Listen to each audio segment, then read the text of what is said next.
What's up guys, welcome to Daily Dose of Reddit. This is your host, Zach, and today's subreddit is r/MaliciousCompliance. Don't forget to like, subscribe, and hit that bell to never miss an episode.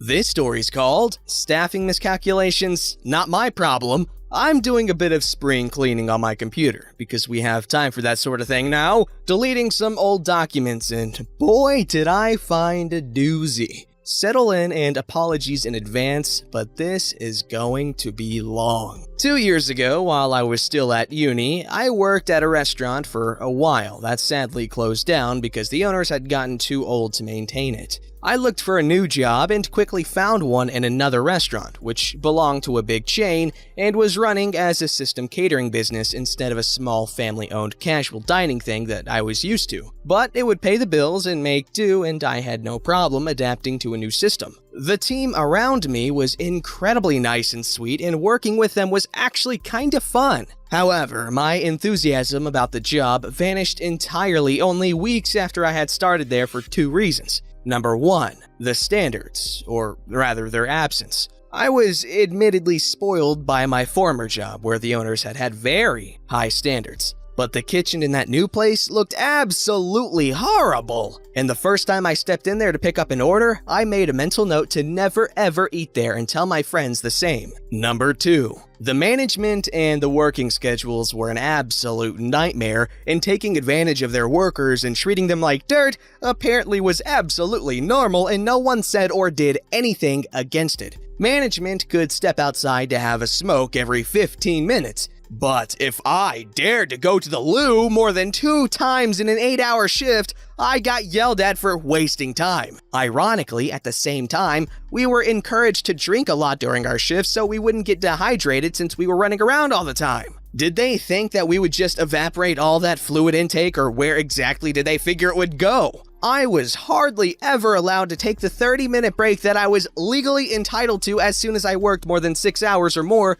with the argument that we're too busy right now to allow any breaks, but it was, nevertheless, always deducted from my hours on the shift sheet, and therefore my pay, which I was forced to sign off after every shift with the manager present as per company policy, even though the information given about the hours I had actually worked were false. Not signing was threatened to be considered insubordination and grounds for firing. Luckily, I always made a protocol for myself at home with the actual data. On top of that, it took me 30 minutes to commute to my workplace with public transport, and it routinely happened that I either got a text canceling my entire shift when I was literally 5 minutes away from the restaurant, or, which happened more often, that I came into work as scheduled on the shift plan and was told to sit down at the bar until they had figured out whether or not they had work for me to do. I usually spent about 2 hours at the bar on average until they sent me home again for the day. Unpaid, of course. Once they made me sit for 4 entire hours, refusing to let me leave,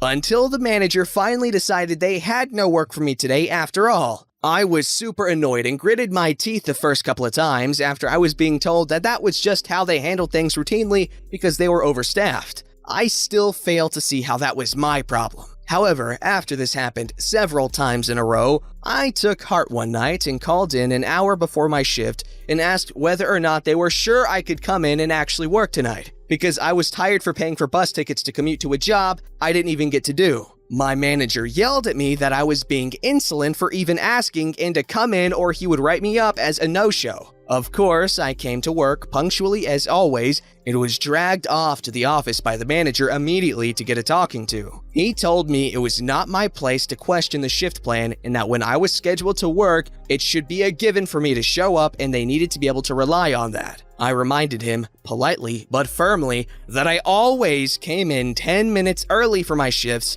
and that I am always reliable, but that they weren't. I informed him that I had not been put to work and sent home again several times unpaid when I had already paid for the bus ticket to come and cleared my personal and academic schedule for the shift, and that I considered that kind of treatment very disrespectful towards me as an employee, my work, and my time. I told him when I am listed on the shift plan to work, I should be able to expect and rely on them too, to be able to work and earn money that night, and I was tired of getting the brunt end of the stick for their staffing miscalculations. I didn't apply for this job to not be put to work and get sent home unpaid, let alone going home with a minus because I had already paid for the bus ticket to come to work in the first place. He proceeded to yell at me that this was just how gastronomy works. My experience of 3 waitressing jobs before that one determined that that was a big, fat lie. And he also said, if I didn't like the way they ran this business, I could get another job and good luck getting one with the reference he would write for me. I was livid, but I pulled through my shift and decided on my way home that I was going to do some homework that very night, because this could not possibly be legal. So after about 2 hours of research about workers' rights laws and business regulations in my country, I had come up with a whopping 4 pages of laws and regulations that they were actively and routinely breaking, and which I could prove they were breaking thanks to my phone records. Shift plans and staffing coordination was done via WhatsApp. If that wasn't leverage, I don't know what is. If I wanted to, I could have gone to the respective authorities and get that shack shut down for good. But I decided I would not yank all my lovely colleagues out of work since most of them depended on that job, but that I'd rather look for a new job and bide my time until then. Here's the real kicker though. What my employer evidently either didn't know or chose to ignore was a neat little law in my country that is called default of acceptance, which basically means that if you're scheduled for a shift by your boss and you show up on time ready to work, but your boss chooses not to put you to work while you are there, you are still entitled to be paid for that shift, because you fulfilled your contractual obligations as an employee. You showed up, offered your work and your time as demanded by your boss through the shift sheet, and the lack of work is not your fault. For me, in my situation, it meant I was entitled to be paid for every single shift they had me sit at the bar and send me back home again without giving me anything to do. Then I looked over my carefully kept protocols, detailing exactly for how many hours I had been scheduled to work which day, how long I was there, how long they made me wait, and who had sent me home that day. And I did the math and got the biggest grin you could possibly imagine. So I sent out some applications and meanwhile kicked off the malicious compliance phase. I did not call in and ask whether or not I could please come in and work, and I would shut off my phone for the 30-minute commute to work so they would have no chance to cancel me last minute again before I arrived. If I was on the shift plan, naturally I'd be there. I maliciously complied by playing the dutiful and downbeaten employee who had accepted their miserable fate and was grateful to have a job at all. My manager was very pleased and smug, obviously thinking he broke me. Little did he know he had another thing coming his way. I came to work dutifully without question, never complained about being told to sit down and wait again, and on top of that, I made a point of always bringing some homework for uni, which the petty little passive-aggressive lady that I am would demonstratively do while I was expected to sit at the bar, twiddling my thumbs and waiting to have work bestowed upon me. I had decided if I had to comply with this nonsense for some more time, I might as well use that waiting time to my benefit and get some studying done, so whenever I was told to sit down and wait to be put to work, I'd smile and say, "Sure, no problem, I'll wait." Sat down and whipped out my books, knowing fully well that I was entitled to get paid either way because it was their choice not to put me to work and make me wait out my shift. I was even getting weird looks from the guests as I sat there in full work uniform, buried in my books and papers on the counter and studying for my exams. Whenever I was approached by a customer who wanted to order something or complain, I'd smile sweetly and pointedly say, "Sorry, I'm on standby. Please try one of my colleagues." Not only did I get some decent studying done, I literally wrote 2 papers partly on that counter during those weeks. But them continuing with their policy of demanding me to come in without intending to actually put me to work meant I was piling up hours and hours of default of acceptance. And I kept a protocol of every single delicious second of it meticulously, as well as snapping photos and writing down which staff had been there that day as irrefutable evidence that I had been there, in case this would get legal. After 3 months in that joint, I had found a new job, and when I came to work the next day after my successful job interview at the next place, I personally handed my manager my termination letter with my usual 2 weeks notice. He looked very puzzled at that fat envelope I handed him. As an addendum, I had attached the 4 pages of workers' rights regulations and business laws they were breaking, a copy of my working and waiting protocols of the last 3 months, a table overview of all the default of acceptance hours I had accumulated in those 3 months, and all the 30-minute breaks I hadn't been allowed to take, plus which superior had denied me to take them that day, and therefore was entitled to get paid for, and a final total of default of acceptance hours and the resulting sum of money I was legally allowed in wages. Underneath that, I had written I expected that money to be added to my last paycheck and that I would consider legal action otherwise, since the law was clearly on my side. My manager took the envelope into the office while I got to work, and when he came back to the service floor again, he was white as a sheet of paper. That manager never spoke to me or looked me in the eye again. Pleasure doing business with you too, sir. I maintained a perfect record of showing up to work until the day I left. Curiously, I was always put to work and never asked to wait during the last 2 weeks.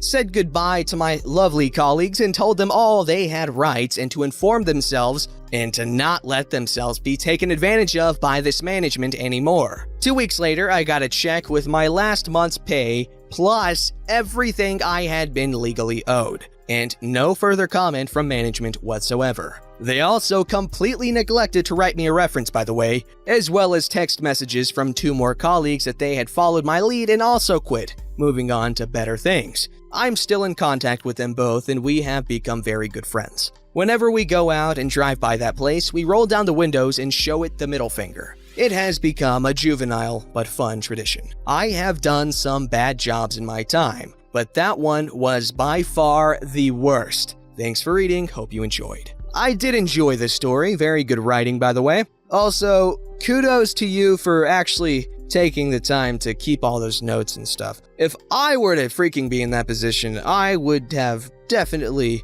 been way too lazy. I hate taking notes, even if it will gain me thousands of dollars. I hate notes. I just hate them. I'm obviously joking. I'm not that easy, guys. Alright, this story's called The Deadline is Midnight. So, I'm dyslexic. Before anyone calls me out on grammar or spelling, I'm one of the unfortunate people to be in a key worker position during this situation in the UK, and this happened today. With it being the end of the financial year, everyone was trying to do last-minute payments into their ISAs, and all day we were bombarded with customers wanting to pay money in, open accounts, etc. Now, recently, due to how many people are trying to hide their money, our systems have been a little messed up due to the increased traffic to all the call centers, as well as the website, and today was no different, other than the fact that it's the weekend, which is 1, outside of banking hours, and 2, a day when the majority of staff are off. Not to mention the fact that we've cut down our departments a lot because of the situation,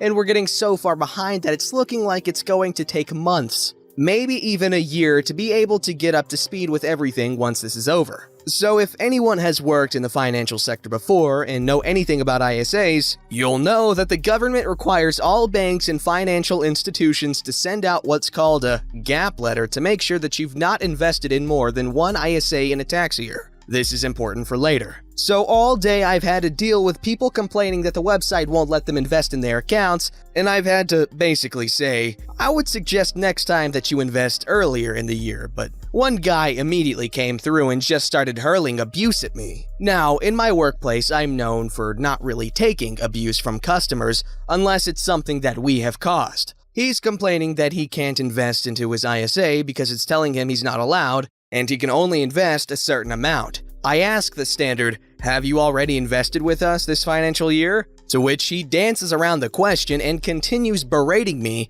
about how he knows the rules, and I ask to log him into his account to see what's going on, to which, surprise surprise, he has an issue with, telling me instead of questioning him, I should have been working out the issue from the beginning, demanding to speak to a manager, calling me an idiot and expecting me to know all of his personal details from the one name he gave me at the beginning. On a side note, the amount of people who call up certain places and don't give an account number and expect us to have all the information, including your freaking blood type, is just ridiculous. The next thing he says, as I'm trying to explain that I don't have his information, I want to raise a complaint. Cue the malicious compliance. At this point, I've just about given up trying to help him, and I say, okay, I'll just need all of your details to raise this. So he gives them, and I offer to still have a look into the issue while making the complaint, which causes another tirade of insults spewing from him about how I need to Hurry the hell up! The deadline is midnight!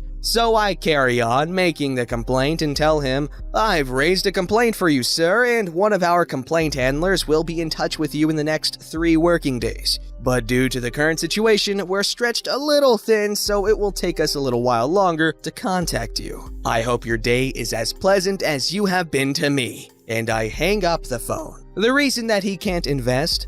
Gap letters are sent from everyone with a 30-day lifespan from their first investment in that financial year. Guess who hadn't sent his back to us from the year before? Yup, the thing is, I could have explained this to him if he had just decided to be nice and patient instead of rude and abusive towards me. But now he'll have to wait up to 2 weeks for someone to explain this to him. Basically, if you make a call to a call center, be nice to them, because it may just save you a lot of time and effort. Honestly, as someone who's had to be customer service in one form or another, being nice can very much influence someone's ability to pull some strings here and there, you know what I mean?